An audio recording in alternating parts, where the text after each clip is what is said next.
Hello friends, आज का हमारा टॉपिक है some important questions based on concrete technology. जो सभी क्वेश्चंस जो अडॉप्ट किए गए हैं किसमें, एसएससी जेईई में पूछे गए हैं।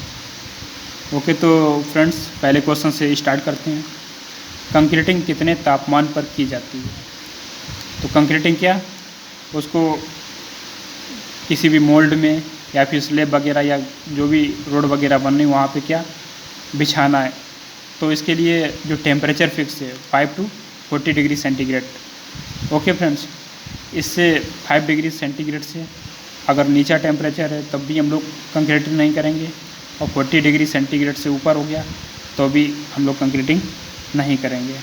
इससे इनिशियल सेटिंग टाइम पर क्या पड़ता है, फ़र्क पड़ता है। ओके, अब आगे चलते हैं।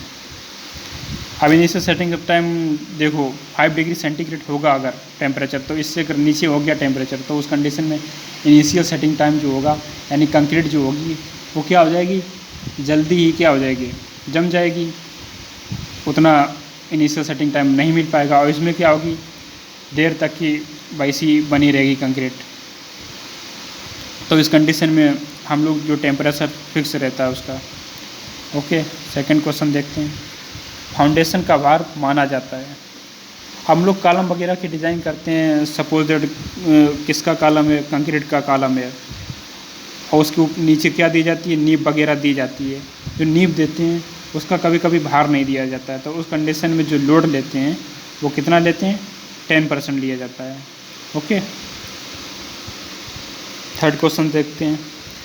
पंप द्वारा कंक्रीट का परिवहन कितनी दूरी तक किया जाता है? अब हम लोग जानते हैं कि जो कंक्रीट का ट्रांसपोर्टेशन है वो अलग अलग तरीक़ों से किया जाता है। अगर कंक्रीट का जो स्लम्ब वैल्यू है वो क्या है, अधिक है, तो उस कंडीशन में हम लोग पंप द्वारा क्या करते हैं, उसका ट्रांसपोर्टेशन करते हैं, तो वो 400 मीटर दूरी तक की लिए ही वैलिड होता है। ओके,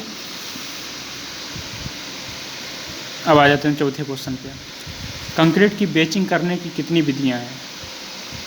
तो सबसे पहले हम लोग जान लेते हैं कंक्रीट की बेचिंग क्या होती है। बेचिंग का मतलब मापन। जब हम लोग क्या करते हैं, मिक्सचर बनाते हैं, कंक्रीट हो गया कंक्रीट का, तो उस कंडीशन में हमें एग्रीगेट वगैरह यूज होते हैं, तो उस कंडीशन में एग्रीगेट जो होगा वो या फिर वैल्यूम वाइज या फिर वेट वाइज हम लोग क्या करते हैं, या उसको तोल कर अगर अच्छी एक्यूरेसी चाहिए तो उस कंडीशन में हमें वेट वाइज बेचिंग ही कंक्रीट की करनी चाहिए। ओके, अब फिफ्थ क्वेश्चन आते हैं। क्या कंक्रीट में यूज होने वाले पानी का विवरण किस कोड में दिया जाता है? जो कंक्रीट में जो पानी यूज होता है उसकी अलग अलग प्रॉपर्टीज़ होती हैं, टीपीएच मान कितना होना चाहिए और क्या क्या अशुद्धियाँ वगैरह, सस्पेंडेड पार्टिकल्स कितने होने चाहिए, इसके बारे में ये सभी जो जानकारी मिलती है वो किस में, इंडियन स्टैंडर्ड 456 कोड में मिलती है। ओके, जितने भी कंक्रीट के प्रोसेस जो होते हैं वो इंडियन 456 में ही मिलते हैं, जो भी प्रॉपर्टीज़ वगैरह होती हैं, चाहे आरसीसी हो या फिर ऐसे ही कंक्रीट हो। 6 क्वेश्चन पे आते हैं। Size of aggregate does not exist. अब देखो, जो हम लोग फाइन एग्रीगेट जो यूज करते हैं वो फाइन एग्रीगेट कभी भी हम लोग 4.75 mm से ऊपर का यूज नहीं करते हैं। ये केवल किसके लिए है, फाइन एग्रीगेट के लिए है।